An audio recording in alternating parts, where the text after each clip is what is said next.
Halito, halito, welcome back everybody. Welcome back. This is CT over at the NYC Indian, and today we're going to be talking about life after lockup. Hopefully everybody can hear me okay.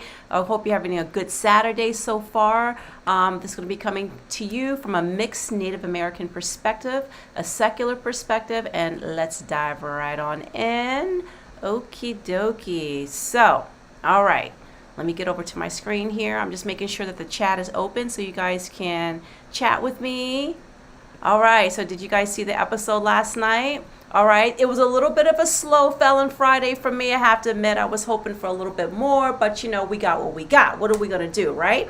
So we start off the episode with Sean and Sarah. So she's completely remorseful about the fact that she lied to Sean, you know, about her dad, the father of her children, Anthony, coming back into her daughter's life. She's talking to her mom about it. And her mom's like, you know, well, listen, there was nothing that I could do. It wasn't my place to tell Sean. And, you know, Sarah's like, oh, yeah, because he's upset with both of us at this point. And her mom's like, you know, listen, I told you, you could have avoided all of this by just letting him know. And Sarah is upset because not so much that she lied, but because he is under the impression that she is like gonna leave Sean for this guy. And Sean knows that there was no closure, you know, no official closure anyway between those two. Like, you know, she just went to jail and that was it.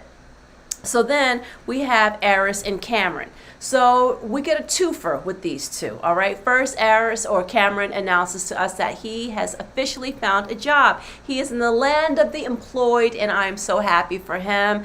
Good start, and he got that pretty fast. That is not an easy thing to do for a felon, so I do not want to discount that whatsoever.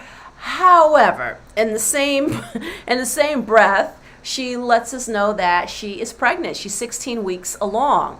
And it's like 16 weeks. Well, my God, I mean, that probably explains why she was sick and didn't want to go to that family party the first day at the beginning of the season.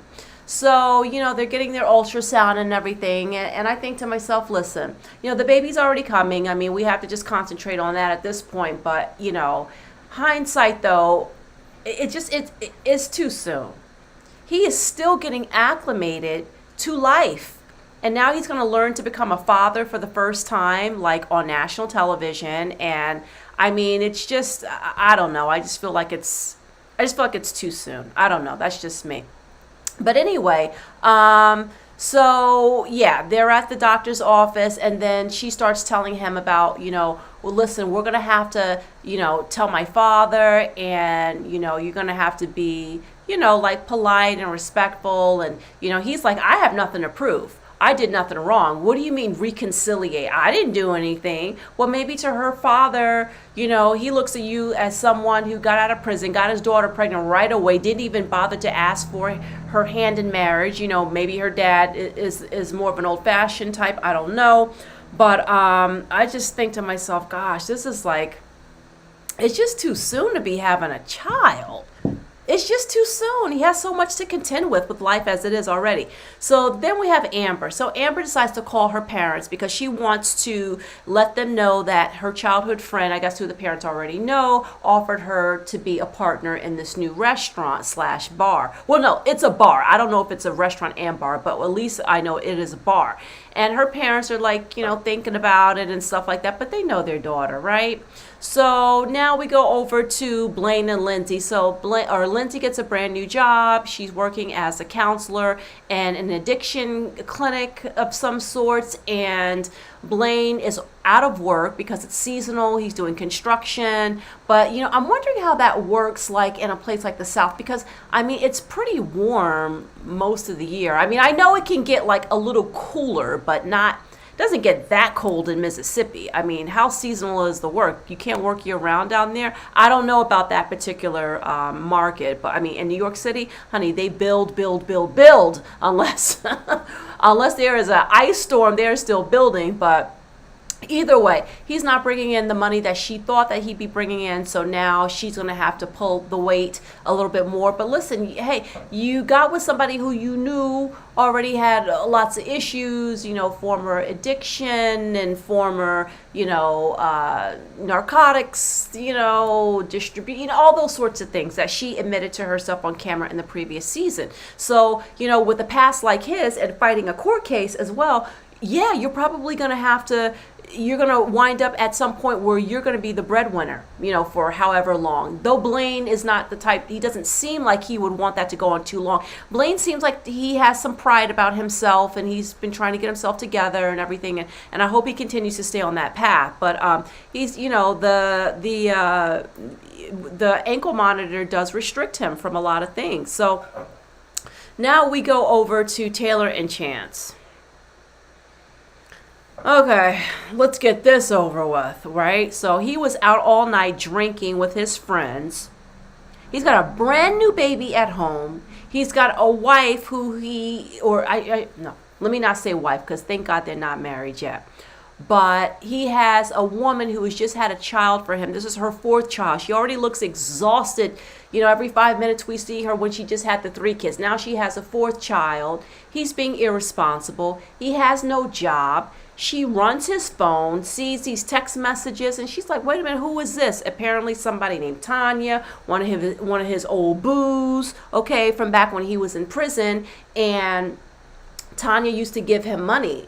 So it's like, okay, come on, Chance. Come on. You guys are going to have to be a little bit better with this technology if you think you're going to be able to fool the people that you are running scams on, whose homes you parole to when you get out of prison, okay? You got to learn how to do the smartphone, all right? They need to have that little class in prison, how to work a smartphone, so you can't be tracked like freaking, Inspector Gadget over here, detective with Monique and all her tracking devices and all her little, teddy bear cameras and so on and so forth. So, he's upset with her, like, because she's confronting him. He feels like, he has so much pressure and he just doesn't want to deal with it. Next thing you know, he takes that baby and tosses that baby to Taylor like, she's like a little stuffed animal or something like that. Like, are you kidding me? That's a brand new freaking healthy newborn child. That's your child. The one that you said you wanted a second chance with so much. Remember that? Oh, you want to start new and fresh and have a new family. You're going to fuck up and do the same thing you did with your first son. All right? Chance, I can't stand him. And this girl, she's so insecure. She makes the worst decisions. I mean, it would be so easy for me just to pile on Taylor, just to pile on her. But the girl, I don't think she's working with a full deck. I'm not really sure. And then also, too, we also have to look at the dynamic of their relationship in terms of like where they are in stages of their life. Now he's 43 years old. She's 27. All right. Sometimes May December romances can work out, but this is definitely not the experiment to test that out with. Oh my God. I feel bad for her. Yeah, she makes a lot of dumb decisions, but I still feel bad.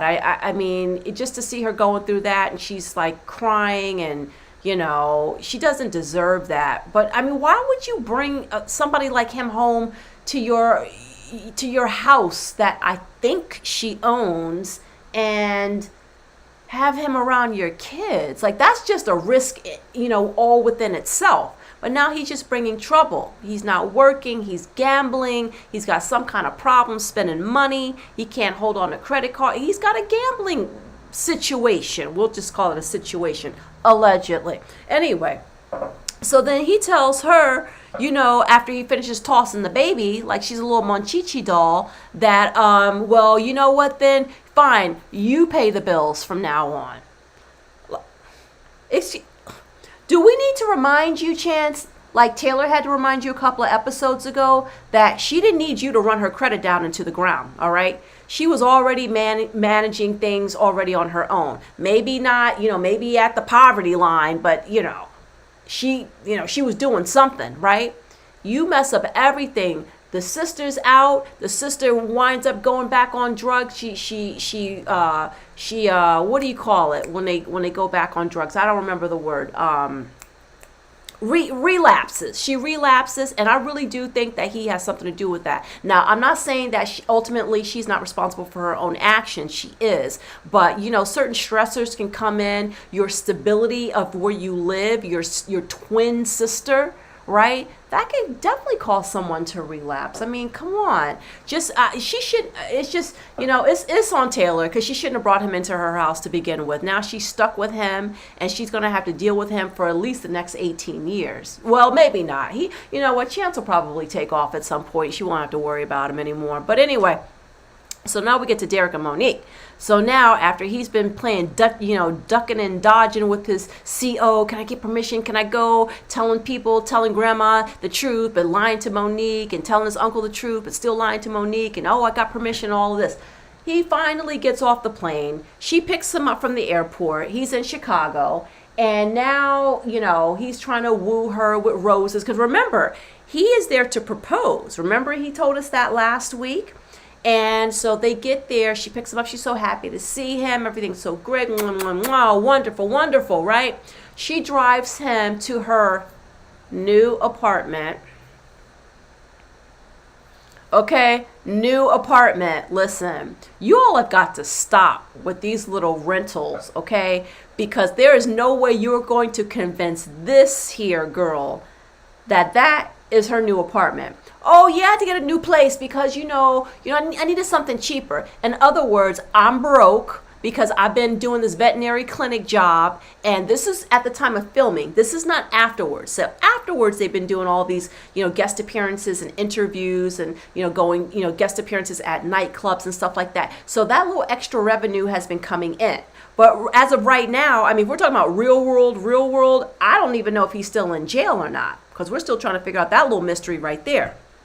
So going back to the show, though, she is, showing him around, and there's not one single thing in that place that looks like it belongs to her, like it would be her taste, her style. Just like the stuff that was in there, the way it was decorated, it was so sparse. It's like, if it's a new apartment, then where's your furniture from your old apartment? It just looked completely staged and absolutely phony baloney. I was not buying that was her place.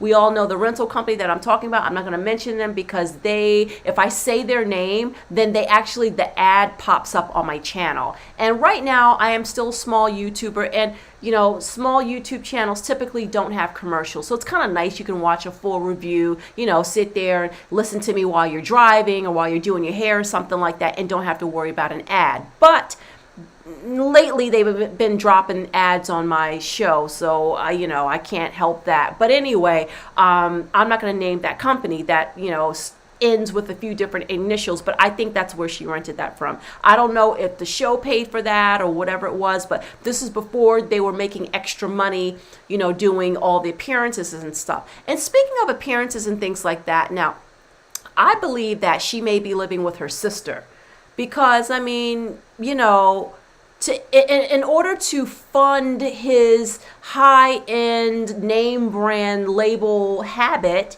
she was buying him Gucci sweatpants and Versace this and whatever. I don't know whatever brand she was buying for him, but she was buying him very high-end things. We saw from her on last season of Love After Lockup. So, even if she was making, let's say, $15 an hour as a veterinary receptionist, that's not going to be able to pay for her apartment and all of the money and all of the clothes that she's been providing for Derek. So I'm thinking at the time of the filming, maybe she was, maybe money was tight, living with family, totally understandable, and then she just decided to rent that for a couple of days while he came into town. You're not going to convince me otherwise. I mean, show me something. I would have to see a lease for that apartment in order for me to believe that was really her place.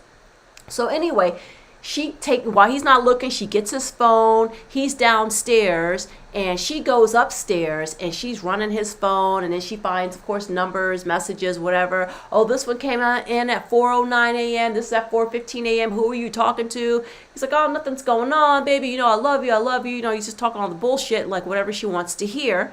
And she's like, okay, I'm sick and tired of this. I'm just gonna, you're just gonna sleep in the basement. So she banishes him to the basement. I said, oh my God, this is just ridiculous. If you have to keep such tabs on a person, on an adult, then doesn't that mean that you really shouldn't just, like, you should just maybe not be with that person? I mean, that's too much work, right?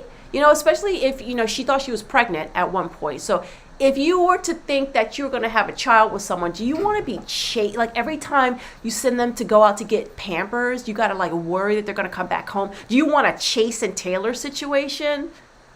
Right? Like if somebody's just that much work, just drop his little ass. You can find somebody else. There's plenty of men that'll love you just the way you are, Monique. I mean, I don't get it. So now we go back to Sean and Sarah. So he's, down in the dorm, sitting there telling his son all his woes about how Sarah, was letting the father of the child back into her life. And he's, it wasn't just the one time, but it was the multiple times. And that's what's upsetting him. And, he feels completely deceived. And it's like, you know what, Sean, you can go to hell. All right, respectfully. Because let me tell you something.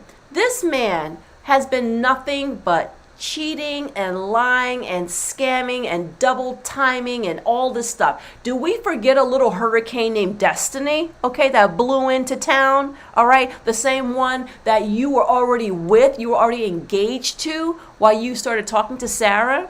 See, people can say what they want about Sarah, but you were not a scam for Sarah. Sarah saw you, Sean, as someone she really wanted to be with. She married you right out of prison.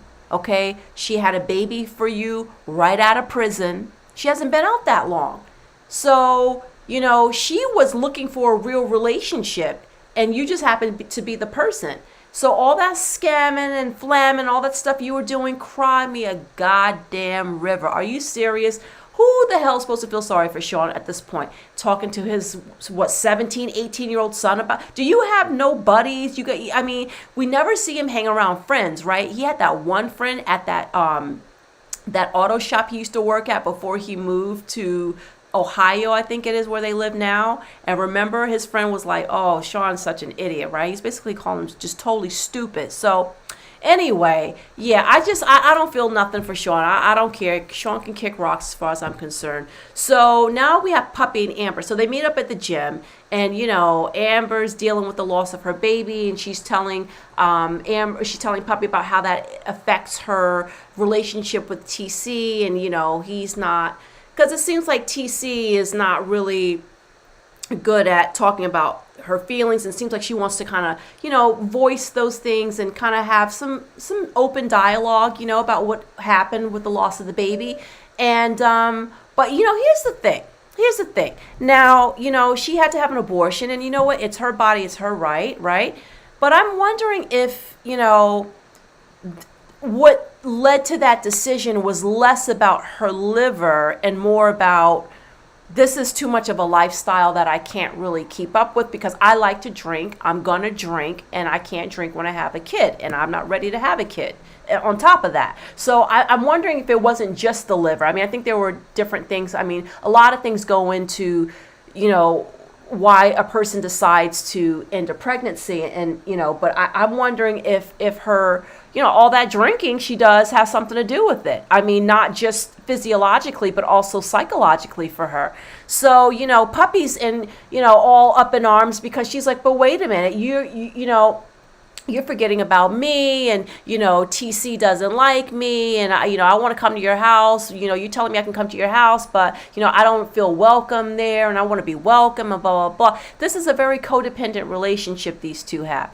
And why do they keep these two on the show so long? Is it because like certain people? I'm wondering. Now I'm thinking like from like a producer standpoint. I'm wondering if I have people that are more likely to be cooperative, less likely to go back to jail, maybe? Are those the people that maybe you want to keep having on for a couple more seasons because there's already a built-in fan base, and you're like, okay, well, we don't have to worry about this one going back to jail. Like, remember, like, some ones would go back to jail right away. Remember Rachel and Doug? Remember how he just, with the baloney and all of that, he went right back, right? So I'm just wondering if that's why they keep them on, because I'm just not really understanding it.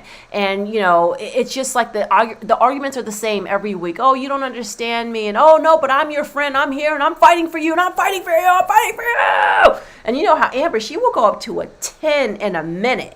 Now, Amber, you know how she had her hands clutched around Puppy's neck, last season. I would never forgive somebody for doing that to me. I don't care how many years we've been friends. I mean, what is it with these two? Is it like sexual tension? I mean, what is it? I'm just not getting it. And that's another thing too. I didn't even think about that. You see, you guys got me thinking out loud over here. So TC, I wonder if part of TC's issue with her, on top of the fact that, Amber said that, she was selling the narcotics and, and stuff like that with Eric. I'm wondering if it's also too like him feeling threatened because they had an intimate relationship in prison. I'm wondering if it has something to do with that. He seems more on the conservative side. I don't know who he voted for, but you know what I mean? So that might be some of that too. Because she seems like she's really fighting hard to keep this relationship with TC. And, I don't think TC should be with her. I think TC should be with someone who has comes with a little bit less of, some issues because of the stuff that he grew up with himself, with his parents and, the environment and how certain things are triggering for him and how, I don't think he'll ever accept Puppy. I don't think he'll ever accept her in 1,000 years. So anyway, so now let's go on over to Cam and Eris. So he decides he wants to apologize for the way that he spoke to her about, meeting his dad or meeting her dad. And then he goes into a little bit of, like, hey, the thing is that unlike you, I didn't grow up with my dad. Right? I didn't have a male figure there. And quite frankly, I never had a male figure that I had to I had to answer to. So to have to meet your dad and then, be kind of like contrite, like he's saying basically he can't do that because he doesn't even respect male authority figures in that way because he just never had to, right? So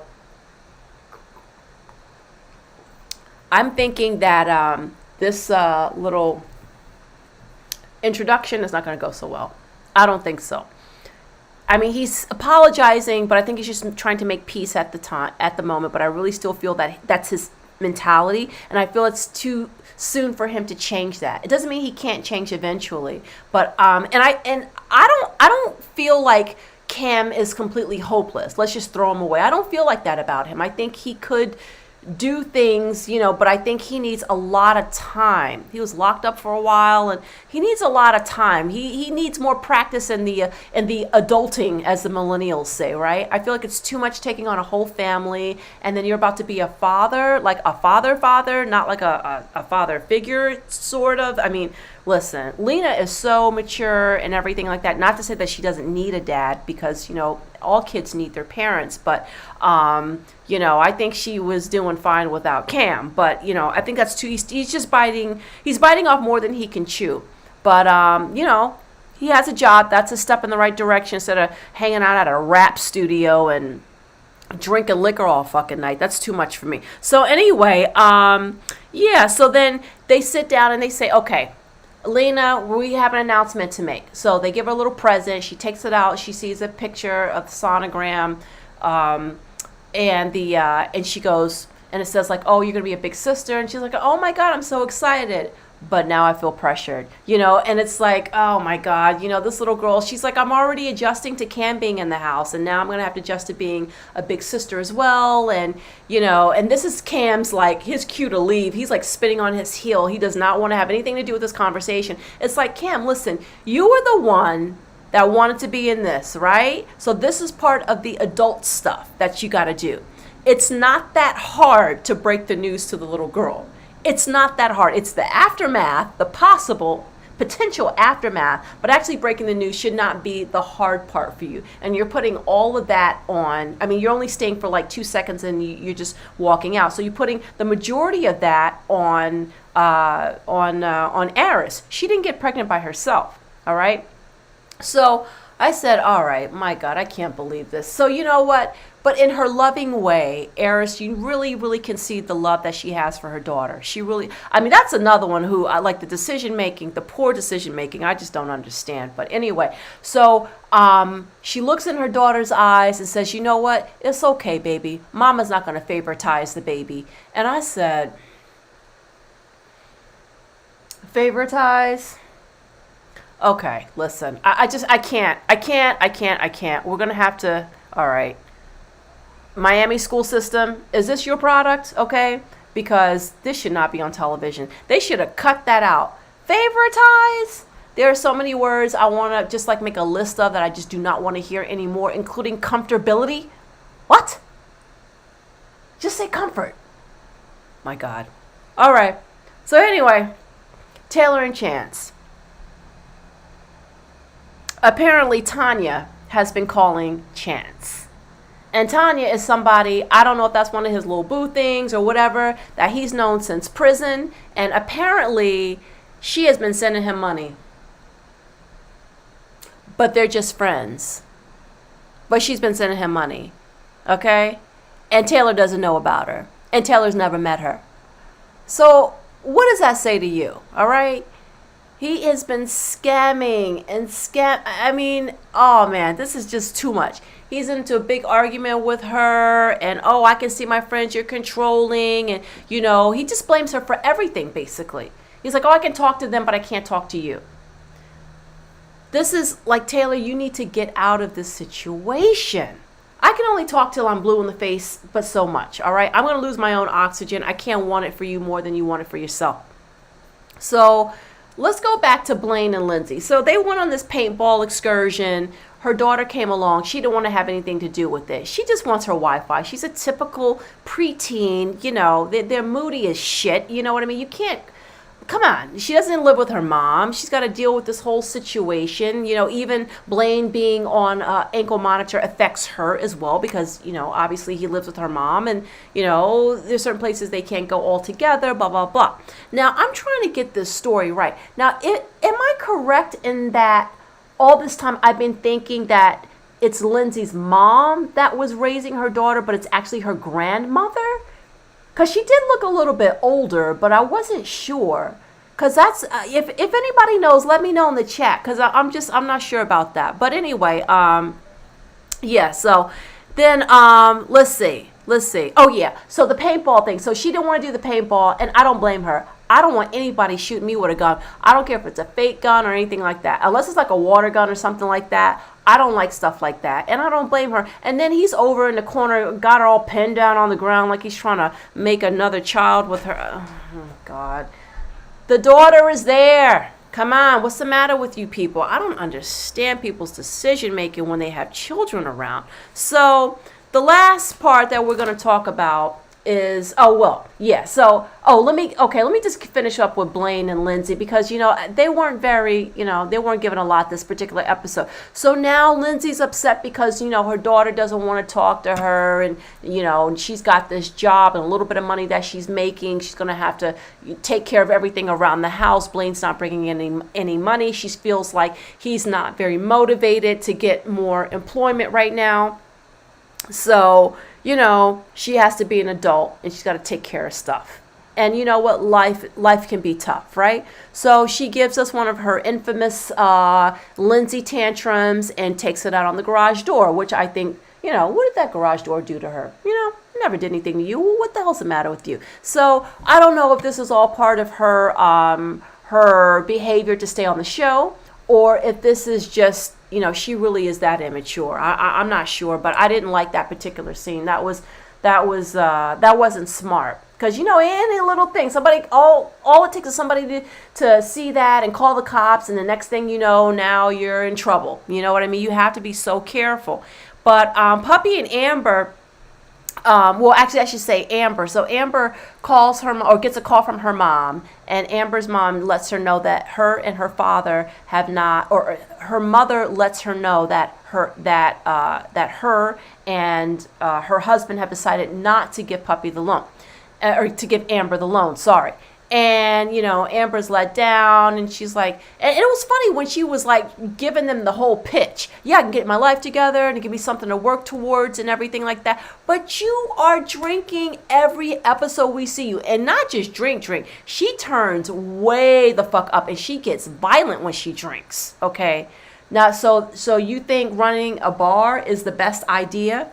You think that's a good idea? Okay, and then she says, yeah, because, you know, I'd rather get it from you guys than get it from a bank. I was like, a bank? What bank is giving you $50,000 like that? I don't think there's any credit union under the sun. Okay, and I say credit union because I'm being kind. I don't think any bank is going to give her $50,000, right? So, and what about the money you've been making since you've been on this show? Have you not been saving that? Like, what's been going on? So, I was under the impression maybe she had like half of it. Maybe she just wanted a little bit of help, but it seemed like she wanted the whole 50 from her parents. And I'm glad that they told her no. That's not the right venture for her, right? Her dad said, why don't you just go ahead and get you a flower shop or something like that? I was like, that's a good idea, Dad. So, anyway, that's it, guys. This was not the most exciting of episodes, but we managed to pull through. So I'm so glad you guys decided to join me today on this Saturday. Hopefully the microphone is working this time. I know I tried to do a review of this a couple of minutes ago, and oh my God, I replayed it and you could not hear anything. So if you guys caught that, sorry about that. Thank you for joining. Thank you guys for subscribing, all the new subscribers and all my original subscribers as well. I appreciate you guys being here and taking your time and let me spend a little bit of my weekend with you talking a little bit of shit. Why not? So that's it. All right, so today is Saturday. I will see you guys on Monday for Seeking Brother Husbands and 90 Day Fiancé the other way. And I will see you on Thursday for Married at First Sight. And of course, Felon Fridays, I'm here every Saturday for Love After Lockup or Life After Lockup. So that's it. I hope you're staying safe, taking care, and I'll see you on Monday. Chipisalacho.